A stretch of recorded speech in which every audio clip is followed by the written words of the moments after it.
Thank you. So I take this chance to welcome each and everyone today to this wonderful and sacred moment of our Froggy Friday, where we purposely choose time to, practice those tools, okay, that we say are good for our spiritual growth: meditation, listening to a talk, treatment. This is the time we do this. And this is the time that we also connect and we give each other support along this wonderful journey.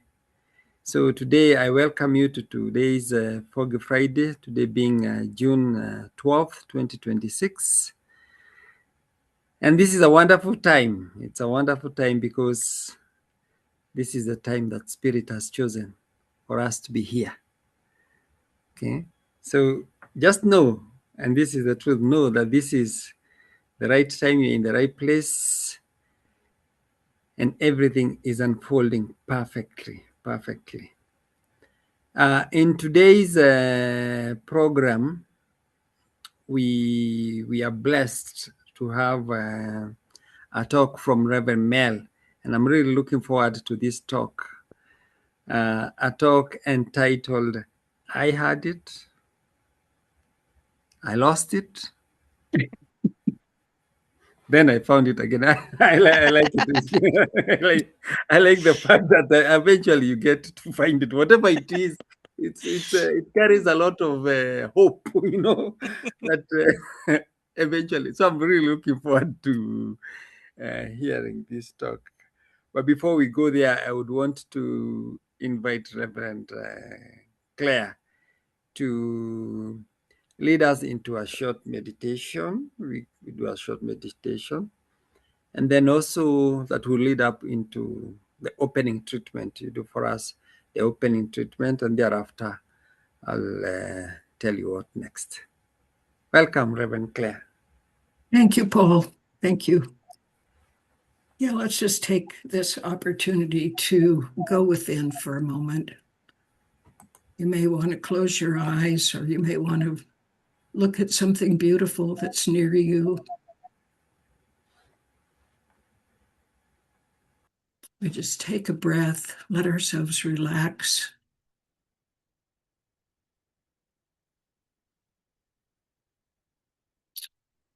Relax into remembering.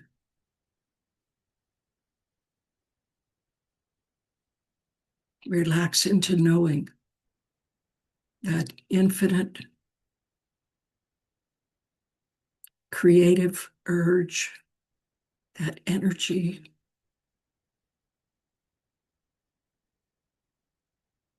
that is always present, permeating, suffusing, holding everything.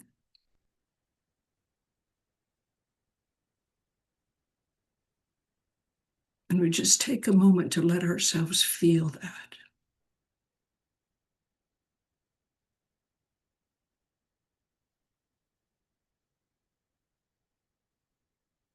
Perhaps to you it feels like a warm embrace, being held, welcomed, supported.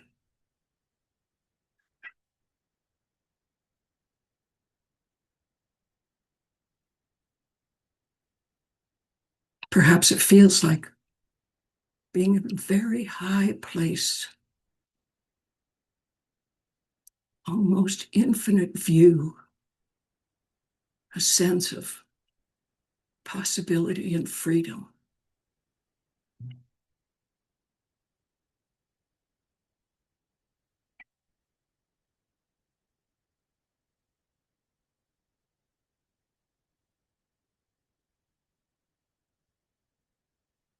Perhaps you imagine stepping through an opened door into a new experience of life.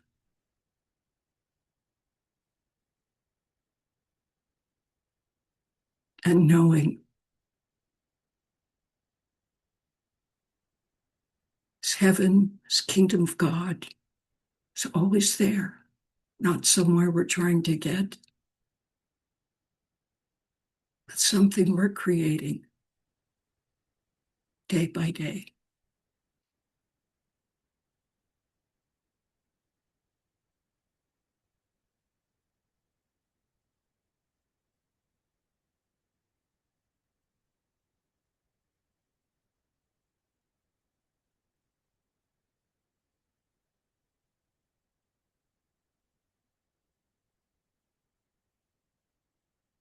Imagine being in nature, life growing and stretching, roots going deeper, absorbing water and nutrients, leaves spreading higher, taking light to grow, to create.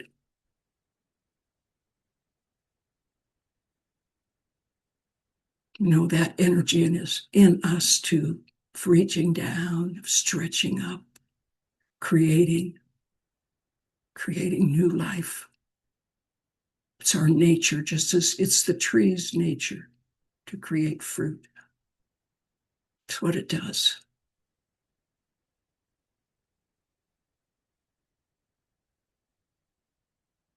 And now, in this quiet, meditative space, the space of remembering, letting ourselves experience love, let's go into affirmative prayer or spiritual mind treatment, our chance to say yes.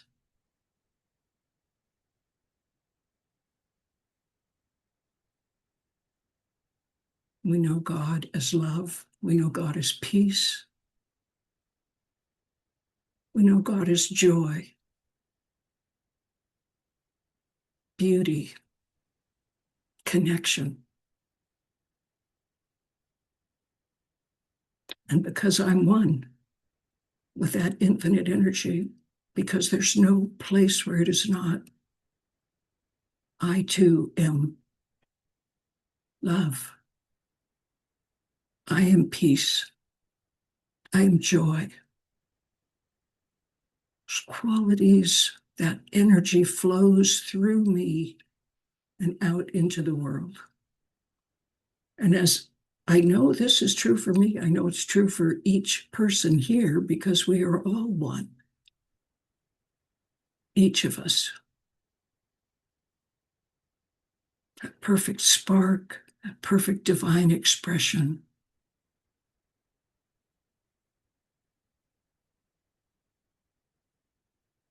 And it's when we're standing in this truth and remembering this that we're ready to declare, to claim, to know. So standing in this truth of knowing who I am, allowing that energy to hold me and support me and flow through me. I know that CSL Kenya is a thriving, open, welcoming place where students come to learn, to grow, to be transformed, to support each other, to share a journey of awakening. And I know that our time together today is a perfect time.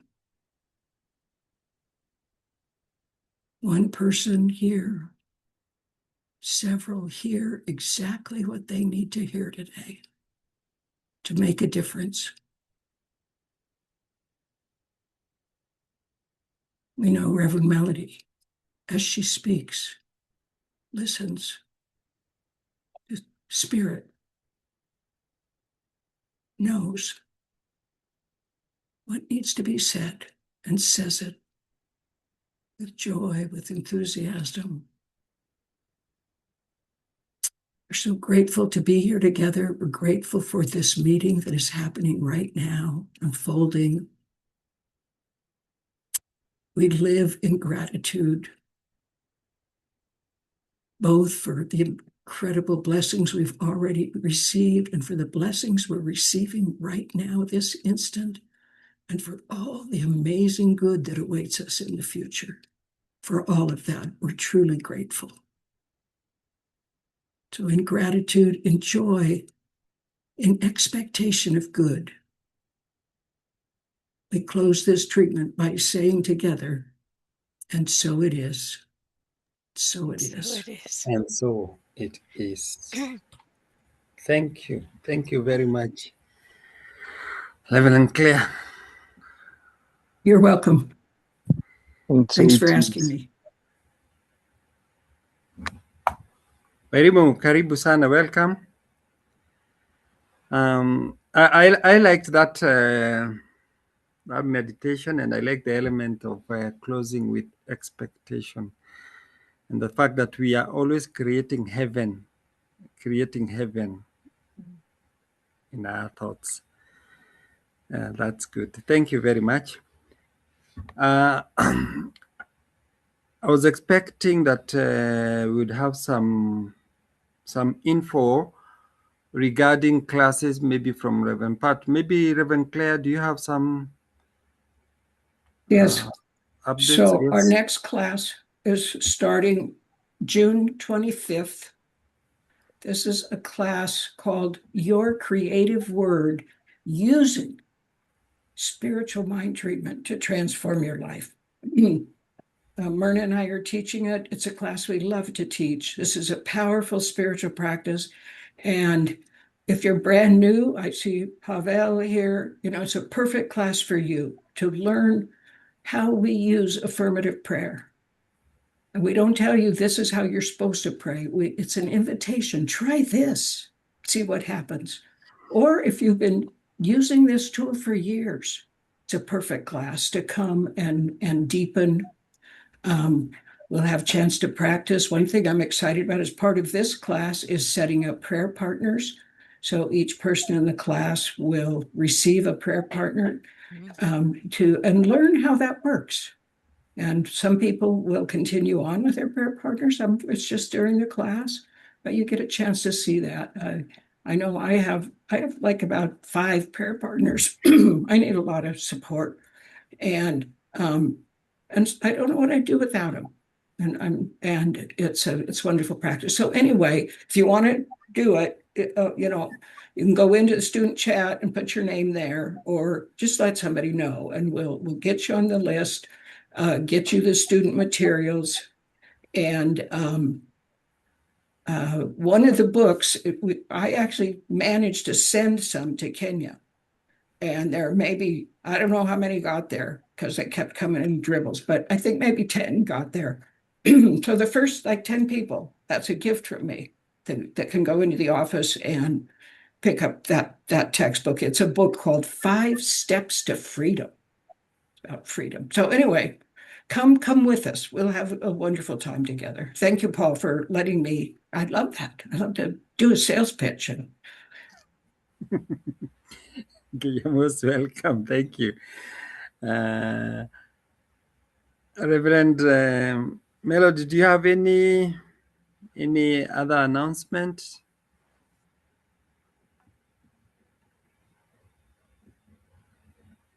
Okay. If not, I would also want to take this chance to also do a sales speech. Let me see whether I can undo or I can beat Reverend Claire in doing this one. So on next Saturday,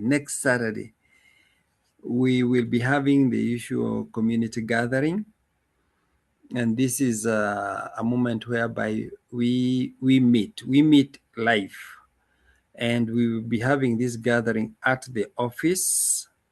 This is at Karen Townhouse, 4th floor. And these moments, we intentionally create them so that we can be able to gather as a community, because we know our life is a life of community.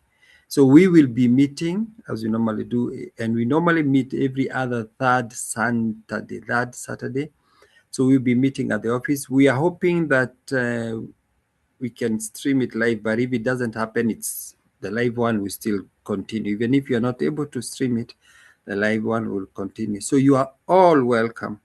And Tendai, Should you by some chance happen to be in Nairobi that time, you're most welcome. You're most welcome.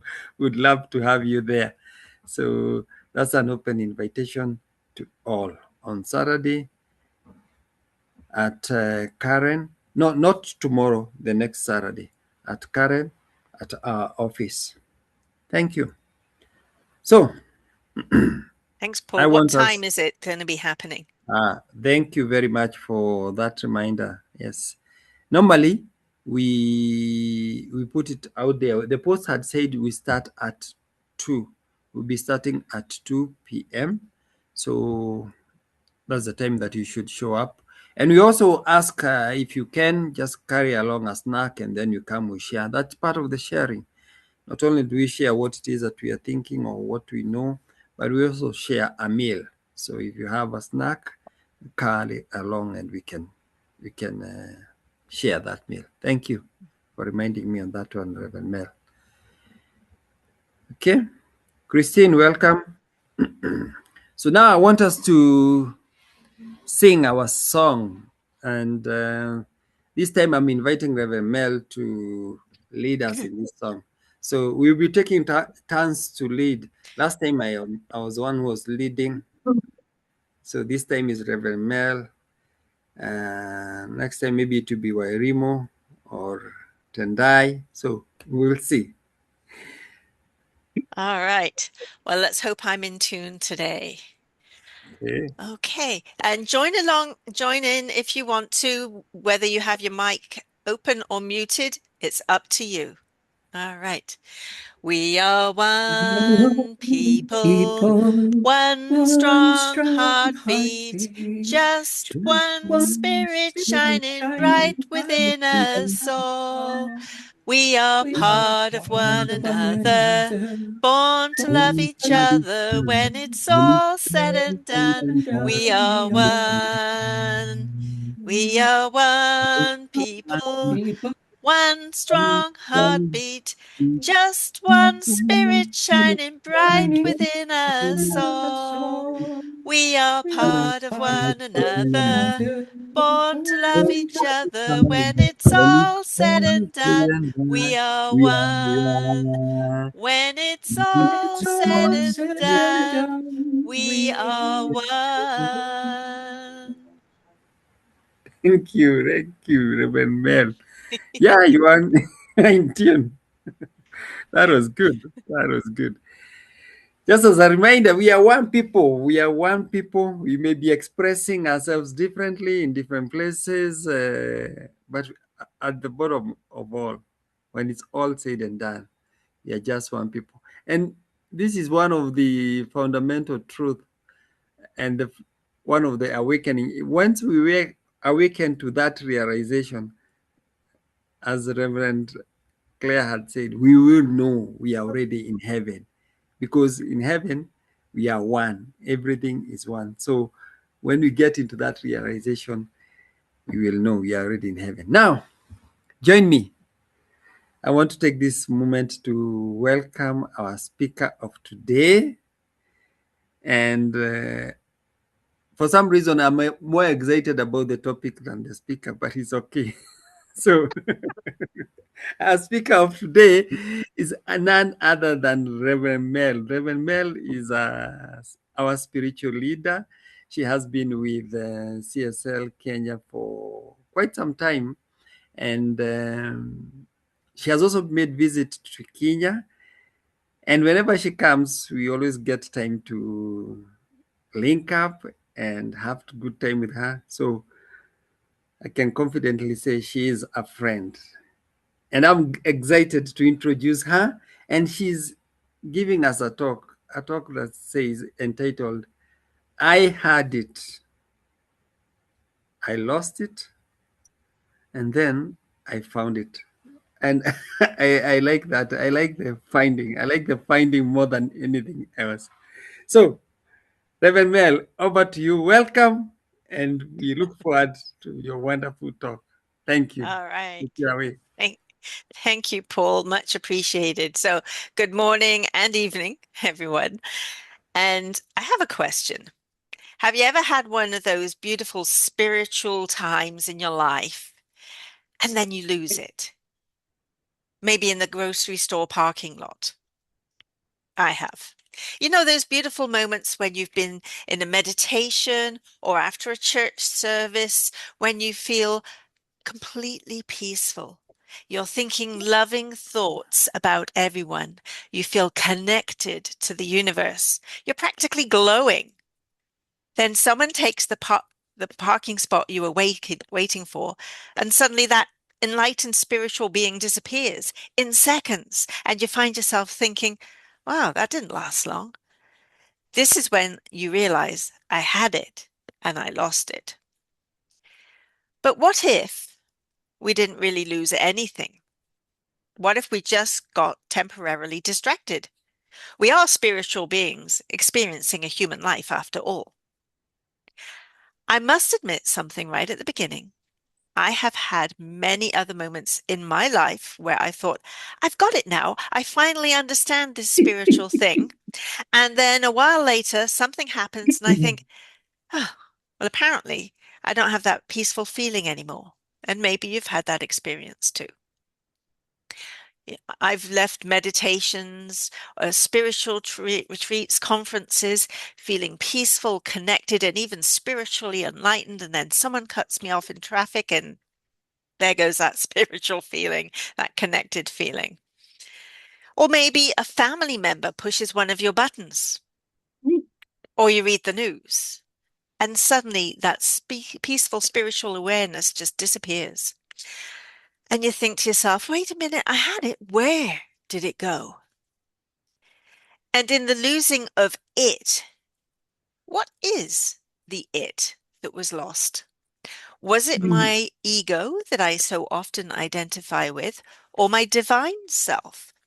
Because there is a dance between our ego self and our true divine nature, a dance where the ego is always trying to take control and distract us from our true nature.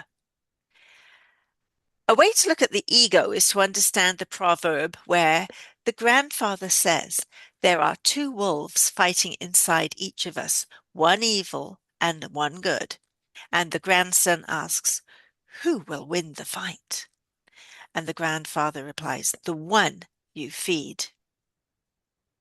On a day-to-day basis, if one wolf is the ego and the other is our divine nature, which one gets the most attention or food, as it were? That's the one that's in control. So one day, many years ago, I picked up a book called Power versus Force by David Hawkins. And I was really interested in this book. But it said right at the beginning that this book is going to show you how to bypass the ego and even let it go.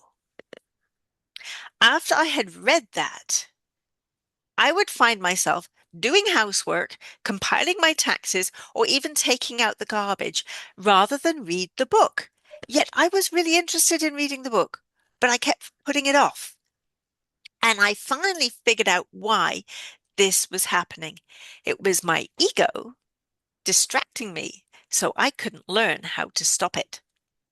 After I figured that out, I was able to power through the book. And it's a good read. Highly recommend it. Not sure if we have it in the library at the office, but if we do, I recommend anything by David Hawkins. It really helps you to learn to let things go and not have the ego in control. So, as it said in the previous proverb about the wolves, and what I had experienced reading the book, Which Wolf We Feed will have a direct impact on our life experiences because the ego lies and distracts, but the divine self is always present. We just don't always notice it. And when we buy into the ego, the wolf, we have that experience of being separate from spirit, of having lost it. And you will probably notice that some days you feel deeply connected to spirit, and other days completely caught up in the story of our lives. One moment we feel expansive, compassionate, and just love everyone. And the next moment we are irritated with someone because they cut us off while driving, or used the last bit of milk and put back an empty bottle. It's a bit of a spiritual swing. One minute we are thinking, I am a magnificent expression of the divine. The next moment our ego steps in and makes us into a victim. Why does everything bad always happen to me? So the question becomes, did we actually lose it, or did we just get caught in this story again? Because did you know the ego loves a good story? The juicier, more judgmental, the better.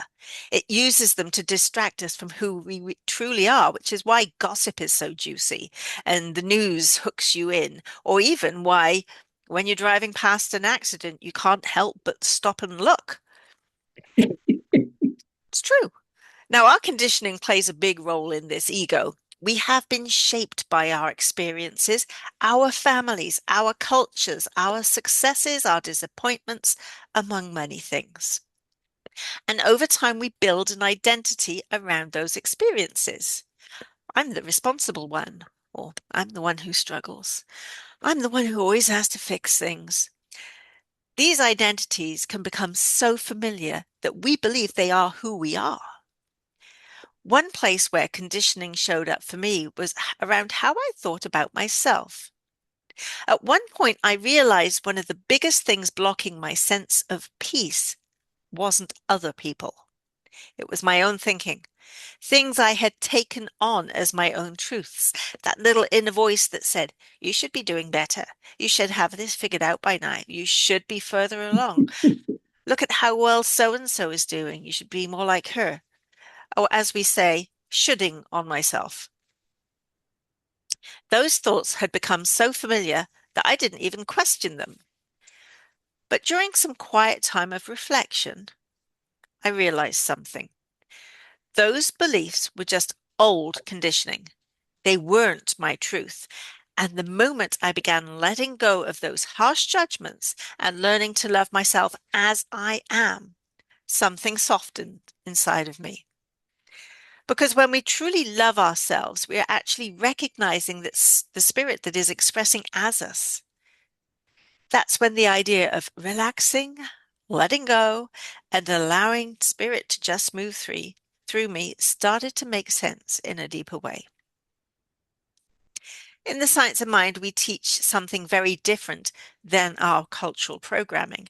We teach that who we truly are as an individual expression of the one life, the one mind, the one spirit, that is our true identity. Everything else is just a role we have been playing, a story we have been believing. So what do we do when we lose ourselves and when we think we have lost it? When we say, I had it and I lost it, I knew who I was and now I'm confused. What might really be happening? It could just be a bad day or week, or even what we call a dark night of the soul, where we go really deep into questioning who we are. I highly do not recommend the latter. 1-star review, unless you're really ready and prepared to have support in this process. Then it can be of great value and can help you unlearn some conditioning. So again, I ask, what do we do? Remember to practice a moment of stillness, to experience stillness. Maybe in meditation. That's why it's important. Maybe in nature. Could be in prayer. And in this moment, we touch something deeper within us. Even if we don't know that we are doing that, there is a peace and there is presence.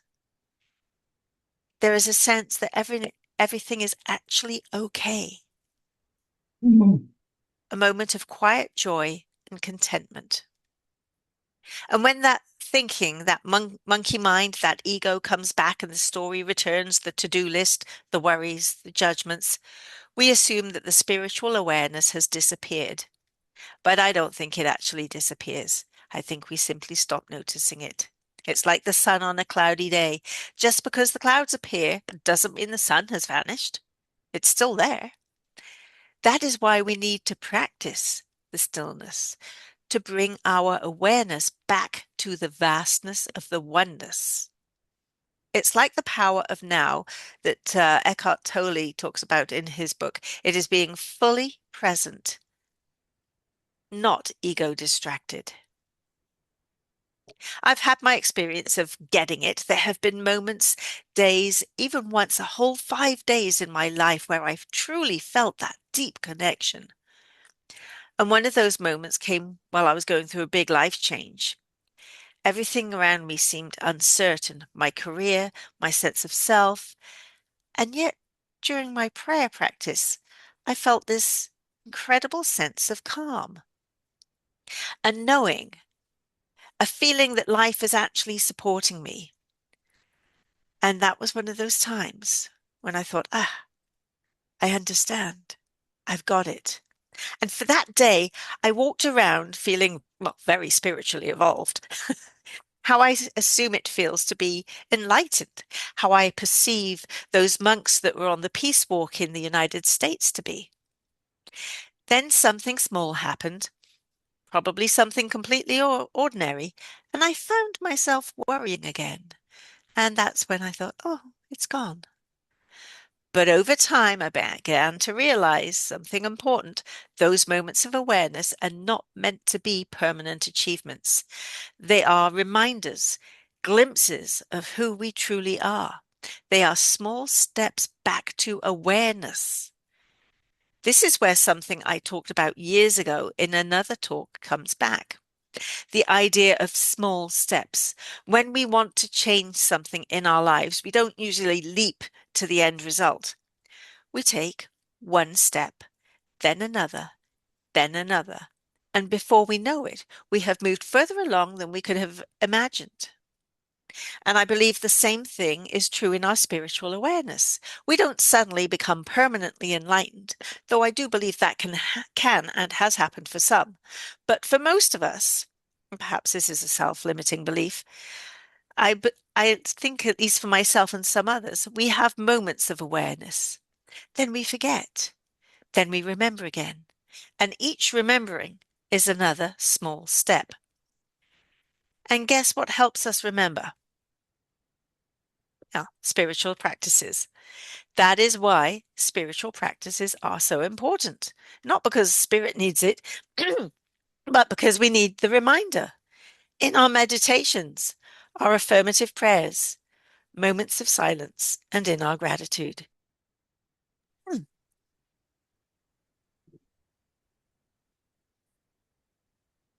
These practices bring us back to the deeper awareness. In the science of mind teaching, we even see this in the structure of spiritual mind treatment, or affirmative prayer as we call it. First, there is recognition of the source of it all, spirit, God, the universe. Second, there's unification with source because it is all one, as we sang about earlier. Everything, everywhere, all one. Then we state our realization of the capital T truth of what it is we are praying for, as if it is already accomplished, and believing it. And we do this with gratitude for that exact expression. And finally, we release our words, our knowing, in faith and trust in the law of mind, knowing it always works on truth. Step by step, we move our consciousness back into alignment with truth. And it starts where we recognize what it is and that we are one with it. At that point, we've got it. Get it? We've got it. Each step helps us to remember we are not separate from life. We are an expression of it. And another part of this process is learning to let go of the story. Let's talk about surrender, not giving up, but letting go of resistance, letting go of the idea that we must control every detail of life. Because when we are fighting reality, arguing with what is, we are caught in the mind, in that egoic story. But when we pause, when we breathe, when we become still, something deeper begins to emerge, a wisdom that is greater than our personal thinking. And that wisdom is that we never actually lost it. So here is the realization I've come to understand. When we say, I got it, then I lost it, that isn't true. We have never lost it. Our true Mhm. nature, our connection with spirit has been present the entire time.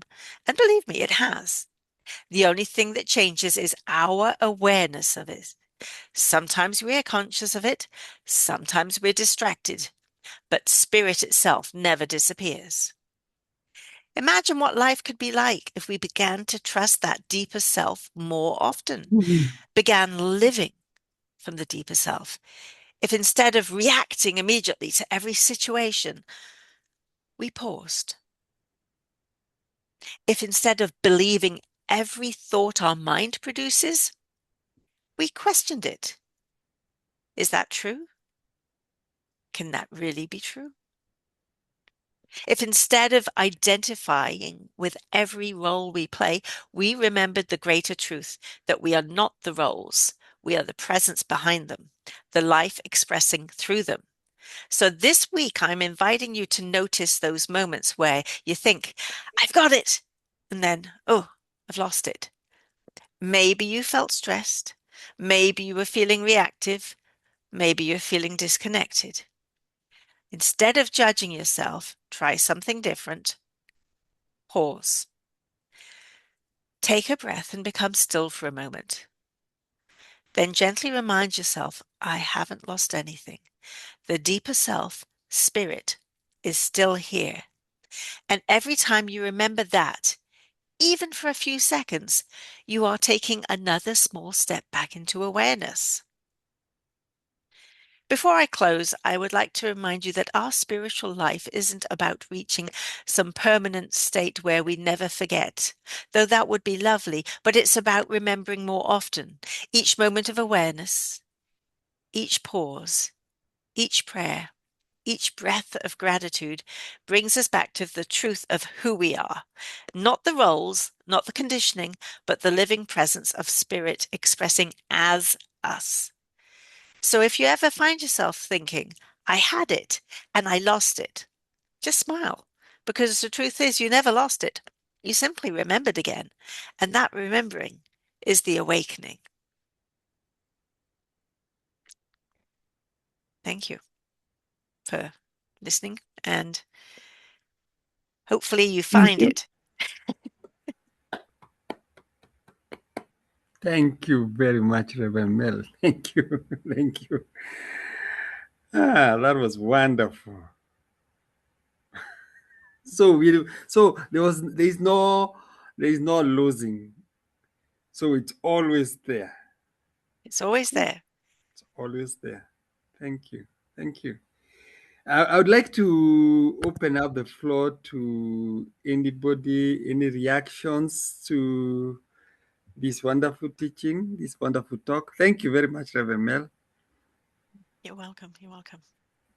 Okay.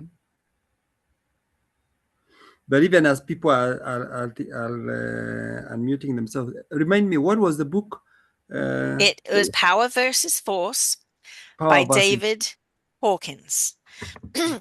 Now, it's very reiterative because he's written it in a way so that you can get it from two different ways. If you're left brain or right brained, it will still talk to you. Um, and he's very inspirational. He wrote about 6 or 7 books. He has now passed on, but they're very interesting books. And it really explains so much. He has a scale of human consciousness of 0 to 1,000. And the tipping point from negativity to positivity, as it were, is 200. And there's a way to measure where things are on that scale. And that when he wrote it, I think it was in the 1990s, humanity had only just tipped over 200.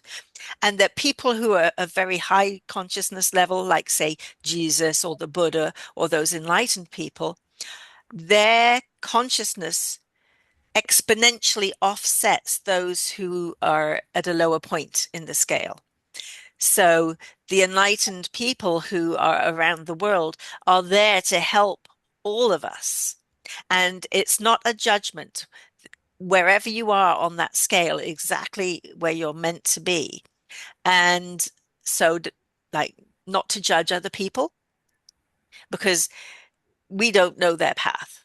We don't know what they've been through and what they're experiencing. So, but it's useful because he breaks it down into different sections, and it's a really good book.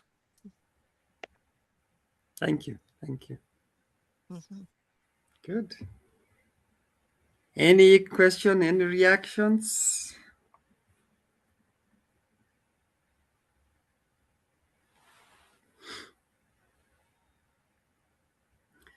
Okay, I also had one question I had noted there and I wanted to ask.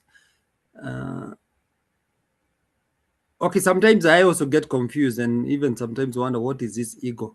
But now when you are talking about the roles, if we are to strip ourselves of these roles, okay, when you mentioned it, to me it looks like scary. So me without the roles, who am it's like then Well, that's I'll lose. It's like people okay, the people that I associate with, the people that I interact with, I thought we do interact based on the roles, based on what it is I do for them, what they do for me. So without those roles, what is left? you. The essence of who you are. I mean, you'll notice that when you meet somebody, they'll say, "Oh, hello, how are you? And who are you? What do you do?"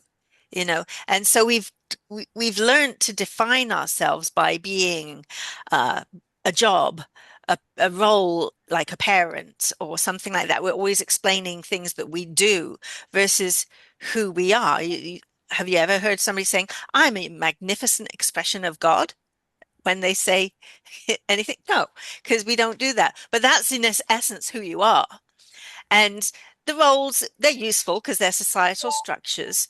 But what I'm saying is that the essence of who you are is beyond that. You know, you're the person who's experiencing those roles. You are not the roles, you are experiencing them. It's like stepping back to the observer consciousness and watching yourself be these things. So if you don't take ownership of it, then you can let things go when things are not going well. That's part of the letting go process, the surrender. You just step back, observe what's happening, and because you're not repressing it or holding on to it, it's free to just dissipate. So you can be your roles. You can absolutely, because we all do that. I mean, I'm a business analyst, I'm a minister, I'm a mother, I'm a daughter, I'm a sister, you know. Uh, I like to read. All these things describe the roles I am in life. Who I am is the person who's watching and experiencing all of this. I hope that answers your question. Yes, thank you. Thank you very much. That was a deep Thank you. question. It's like saying, what is the meaning of life? Okay. Okay, thank you. So if there is no any other question, I would like to ask whether is there something else that we may need to announce? I think we have done the announcement. We are good on that. Mhm. Um, we normally have this session where, as I had earlier said, here we come, we practice these tools. So one of the tools that we get to practice and get to utilize is the spiritual mind treatment. So normally we have a moment where if you are in need, you can raise your hand and then we can get you hooked with a practitioner and get a treatment for whatever it is that you may be experiencing so that you You not only get to grow, but so that you can also experience life more fully. So, is there anyone who would like a spiritual mind treatment?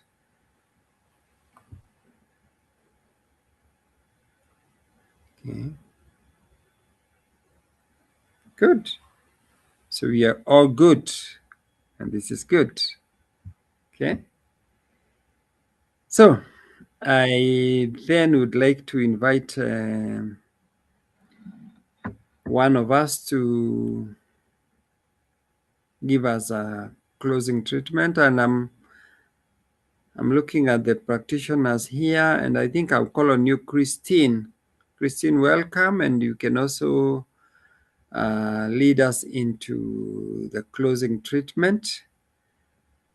And as I had mentioned there on, please note in your calendars that we'll be having a community gathering next Saturday, not this one, not tomorrow, but the next one, at the office at 2 o'clock, at 2 o'clock in the afternoon.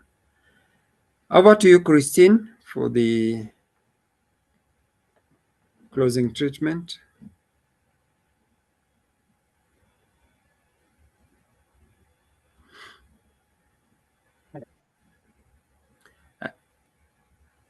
Are you there, Christine?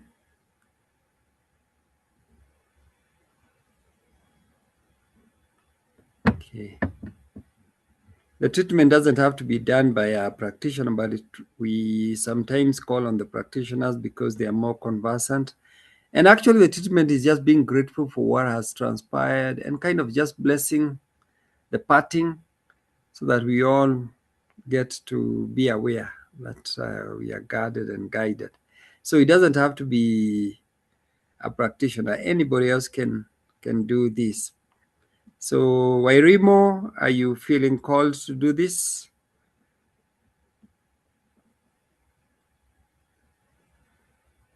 Yes, Paul, please allow me to skip that today. Very well. Thank you. Thank you. Thank you so much. Okay. I'd be happy to Is do it- it if I may. Tendai, thank you. Thank you. Yes. Okay. Thank you. And thank you, Reverend Melody, for those words and those ideas. And thank you, Paul, for this facilitating a calm and serene and interesting and going deep within ourselves. And with this, I would like us to, if you feel called, I invite you to close your eyes and allow your shoulders to relax. Let them just droop a little.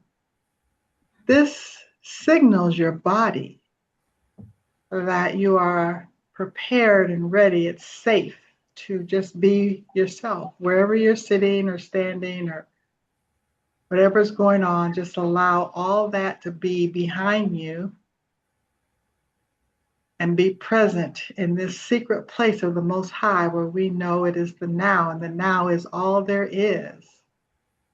There's just this place of love, of peace, of harmony and joy, which we experience because we are expressions of the one, that one love, that one peace and joy everywhere present. Some call God, some call Jehovah, some call the universe. It has no name. It just is this presence, this spirit of all things. And I'm knowing that this is the spirit that I am, and the spirit for each and every expression of the divine that is here and those with the spirit of us. In this spirit that moves through me, as me, it is happening to each and every one of us. And all things are good. All things come together for good in order at the right time, with the right people, with the right situation, with the right finances, with the right health. It's all absolutely good. And as we speak this word through this beautiful Froggy Friday time, we're knowing that all is absolutely well. And as we move from this place to the next step, we will take with us the spirit of this joy, the spirit of the happiness and truth that we are. God is. And I'm just so grateful for the time. I'm grateful for the peace and harmony and all those who showed up to be, just to be in the presence. I'm grateful for this and so much more. And I'm letting this word go. I'm releasing it with enthusiasm. I'm releasing it with an expectancy of it is done into the activity of law, the law that says yes, absolutely yes. And if you can agree with this in any amount, any modicum, any idea, please join me by anchoring this for all eternity by saying Ashe, She. Amen, Amen. and so it is. And so so it it is. is. Thank you. Thank you. Thank you. Thank you so much. Thank you, Tendai. That Okay. was wonderful. Thank you. Yeah. Thank you, everyone, for showing up. Thank you for that wonderful movement. And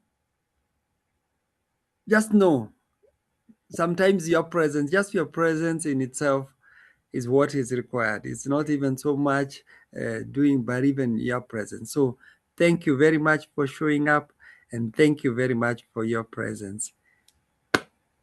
Bye Okay. bye, and we see you next Bye. time. Bye bye. Thank you so Thank you, much. Paul. Thank Thank you, you. Claire.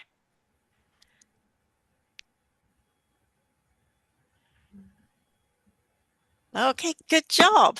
Woohoo. Let me stop recording.